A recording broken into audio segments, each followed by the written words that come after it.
Okay, so you have a paper in front of you. The only thing I really want you to do at this moment is put your name on it. That's all I need. I do not want you working ahead because there's a kind of a specific way that I want to go about working on this. All right, and we're probably going to skip around a little bit because we lost a few minutes with our career day, you guys getting in late. So the directions say that we're going to calculate the distance and displacement for each of the following situations. If you remember from yesterday, the distance and displacement sometimes are the same, sometimes they're different. Distance is the whole pathway. It's like the whole trip, all right? Displacement is where you started and where you finish. It does not care about, you know, how you got there. It just looks straight from the beginning to the end, and that's it, all right? So sometimes that length is the same. Sometimes it's going to be different. You need to include, for distance, it's scalar, so the number and the unit. For displacement, it's a vector quantity. Remember how Vector commits his crimes? They have both direction and magnitude. Oh yeah, right? So if you think of that, that might help you remember. You have to include the direction. The only time you can ignore the direction with displacement is if the actual answer number is 0. So it doesn't really make sense to say 0 kilometers north. Well, how can you go 0 north, right? It's no different than going 0 south or 0 west. So that we can kind of ignore the direction. If you put a direction, I'm not going to count it wrong, but it's not really needed if your displacement's 0. The other thing is that from now on, make sure every answer has at least the number and the unit. And then if it's something vector, which displacement's the only one that's vector so far, include that direction, okay? We're gonna go about solving these pretty close to the same way that we did with density. We're not gonna circle what we're looking for because we're looking for distance and displacement in all of these questions. So we're just gonna kind of, we're gonna actually do something where we use vectors. We're gonna use arrows to draw the pathway. So we're gonna use arrows basically to describe the motion. And then from there, we're gonna figure out what the distance and the displacement are. And again, sometimes it's gonna be the same answer, sometimes it's gonna be a different answer, right?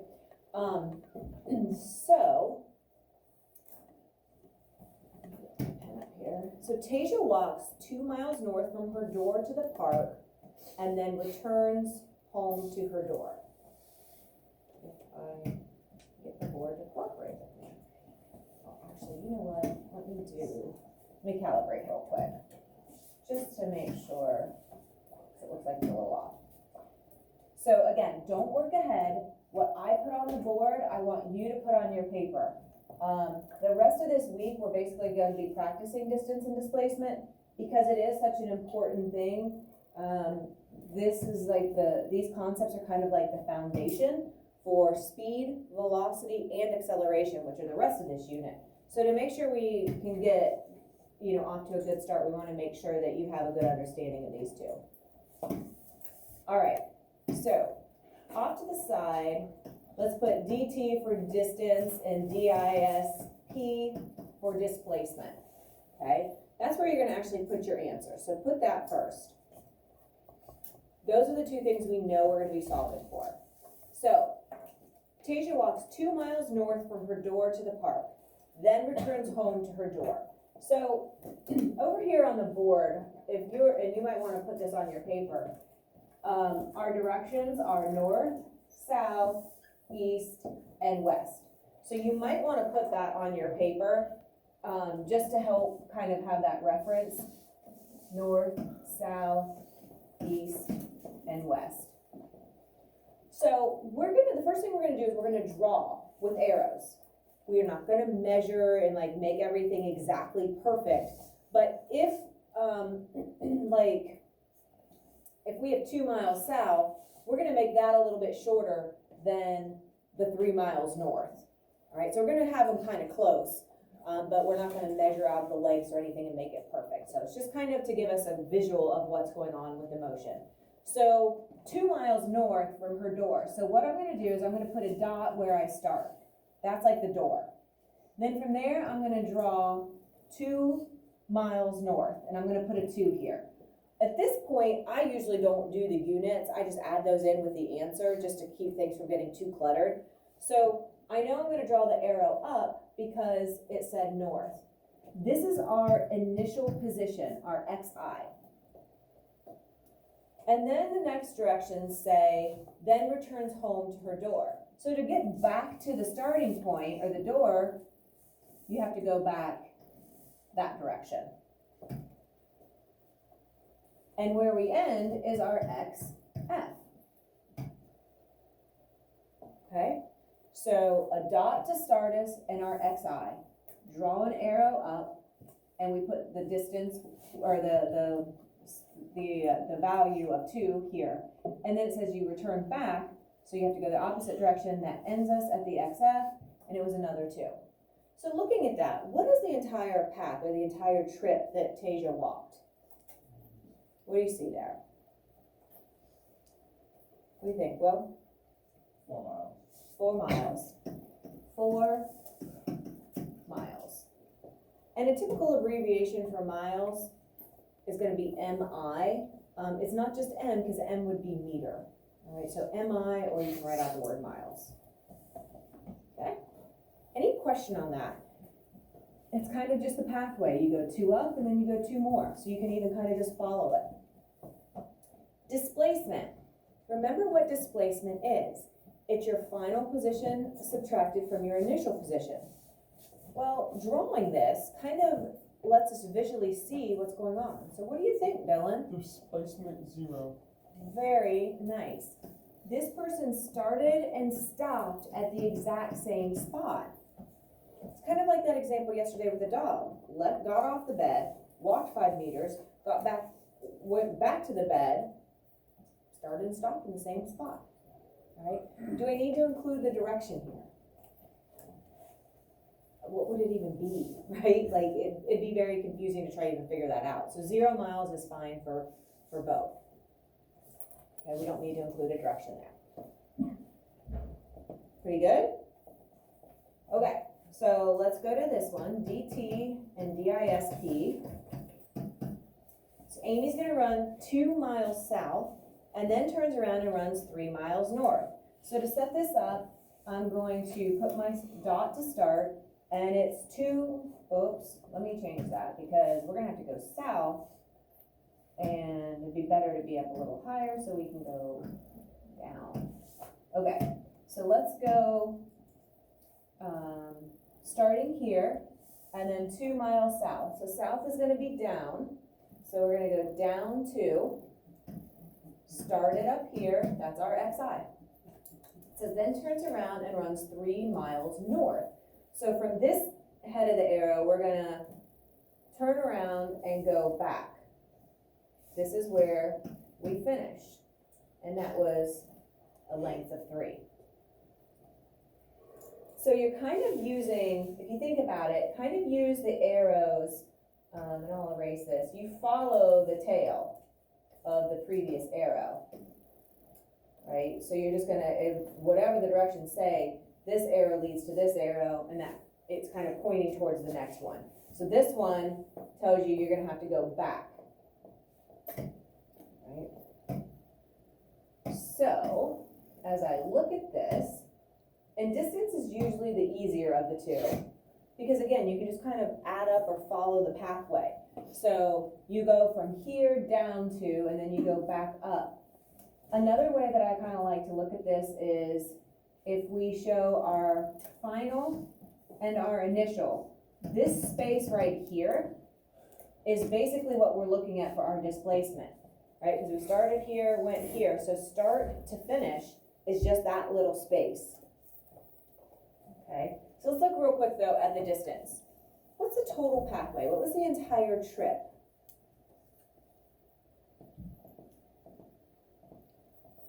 What was the whole trip? What do you think? What do you think, Caitlin? What is it? Good, so 5 miles. So you went 2, turned around, and then went 3 more. Anybody have a question on that? All right, displacement. Now we're just looking at this space right here. All right, so if this was 3 and this is 2, kind of logically, what does that leave for that extra little space? 1 mile. 1 mile. Now here's where the tricky part. This is not a 0, so we have to include a direction. Remember how yesterday I said, and actually I might grab, I think it's easier if you take a pencil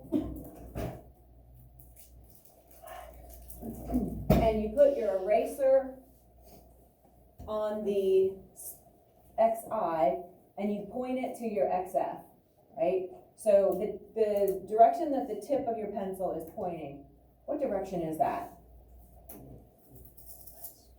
What is it? North, right? So if it's north, then that is also our direction. So you can either do it like a bracket like that, or you can write the word out north. Because if you look at the direction, or the problem, it says south, then north. You see 2 directions. So usually at that point, people are like, oh shoot, like which one is it? Is it north or is it south? All right, so that's kind of a foolproof. Or you can use your finger, put it at the XI, point it to the XF. You're pointing north. Okay? Everybody still with me? All right, so DT and DISP again. So Jermaine runs exactly 2 laps around a 400-meter track. So I'm going to put my dot to start, and I'm going to run 1 lap and then a 2nd lap. So this is where I started, and this is also where I finished.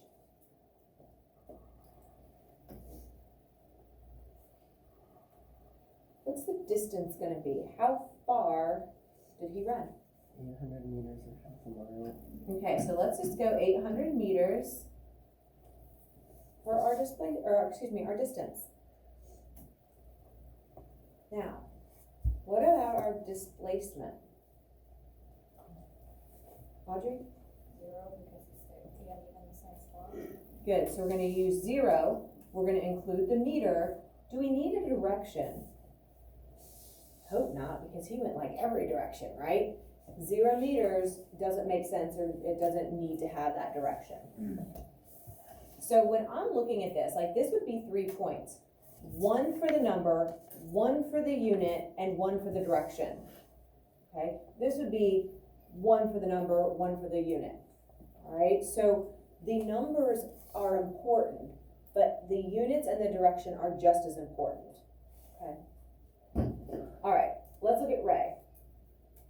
I'm gonna actually scoot this up.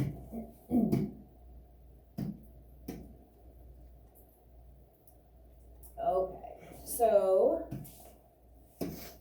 again, I'm gonna put my DT and my DISP.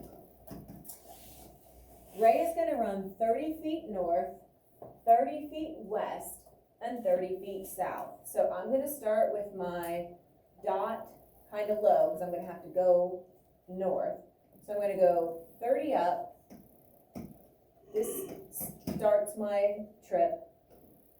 30 west. Notice how I'm keeping my lines fairly close. That's a little bit longer than it should be, but just so we visually don't get ourselves confused, try to keep kind of proportional in the lengths. These are all 30, so I'm gonna try to keep them all about the same. So notice I go 30 north, from that arrow, I go 30 west, from that arrow, then I go 30 south.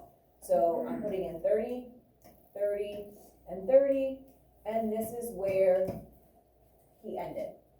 So from there, it's kind of like the perimeter almost, if you think of perimeter math, the outer edge, right? So for distance, how far did Ray go? How far did he go? 90 feet. Okay, because he went 30 plus another 30 plus another 30. And on any of these, you are welcome to use a calculator. What are the units going to be for this? What do I need to include, Charlie? Feet. Good, this one is feet. Okay, now, for displacement, our equation is the final from the initial. So if I kind of connect it with this little dashed line, this is all I care about. How am I gonna figure that out? How am I gonna do that? What do we have in the problem that can help us with that? What do you think? It's like the same line as the 30 above there, so that would also be 30. Okay, right? Visually, and this is why we draw them out. Visually, you can see this length is the same as this length, and we know this length, so kind of by default, we know that the displacement is gonna be 30. What are the units gonna be for that, Anthony? All right, anybody wanna take a stab at what the direction is gonna be? What do you think, Rory? West. Okay, so from my initial, if I put my pencil on the initial and I point it to my final, it's pointing to the west. I did go north, I did go west, and I did go south, but initial looking to my final tells me west. So this would be the full 3 points if this was a problem. 1, 2, and a third point. Okay?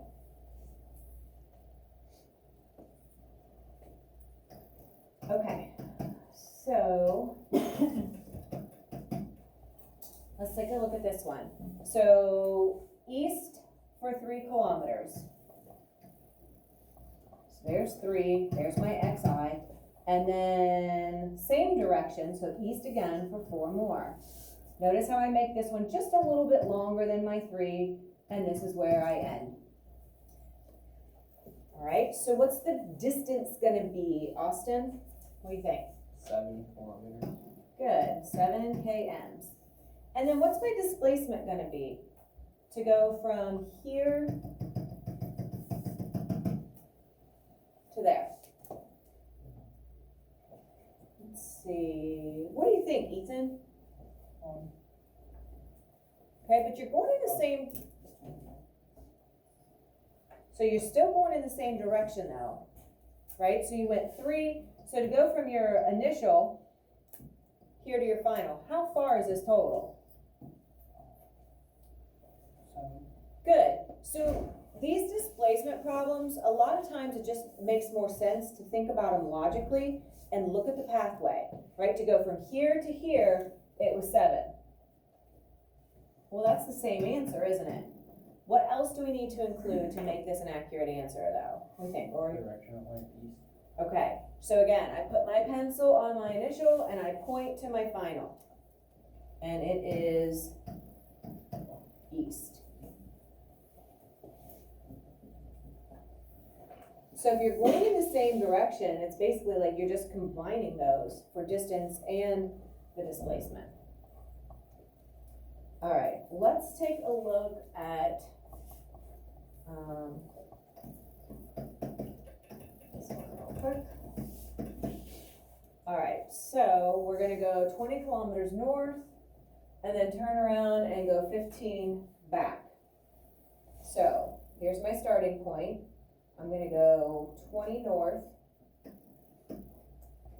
And then I'm gonna go from that arrow, it says go back 15. Okay, this is where I have to stop. So from here to here, XF to XI, that's my displacement. So how am I gonna figure that out? And I think, Ethan, actually, this is kind of the way you were looking at the other problem. What do you think? Cole, what do you think? What's the displacement gonna be? You went 20 up and 15 back, but we only care about the final to the initial. 5 more. Okay, so let's look at 5, right? And if we go from our XI, pointing to our XF, that is north, because look, we're still north of our initial position. What's the units gonna be? Cole, finish that one out. What's the units gonna be? 5 kilometers. Good. Alright.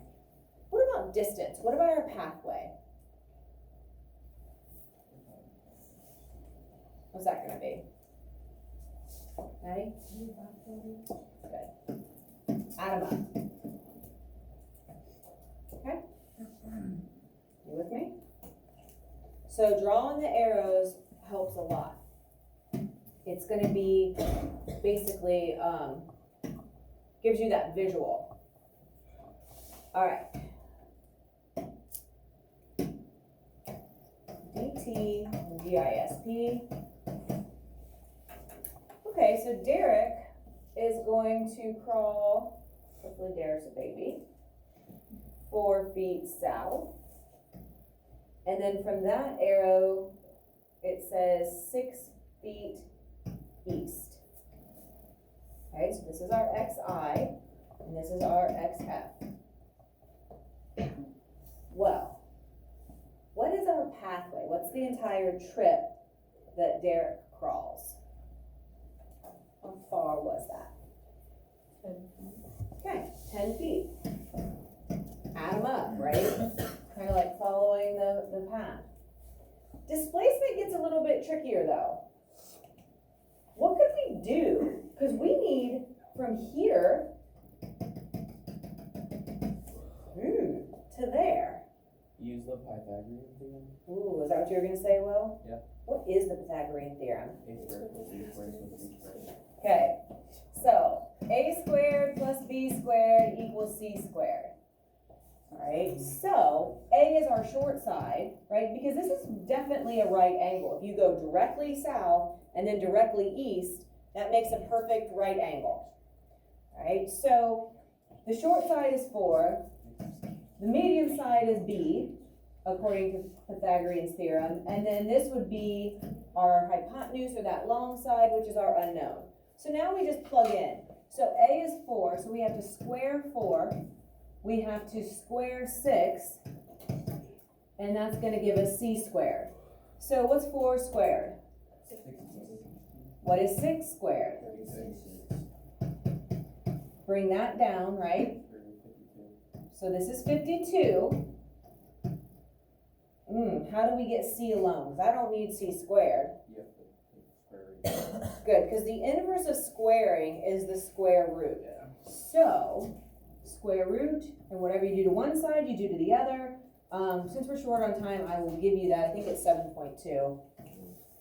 And that is what C is equal to. So that is actually our displacement. Right? Because going from our final to our initial. So what are my units going to be for this displacement? What do you think, Austin?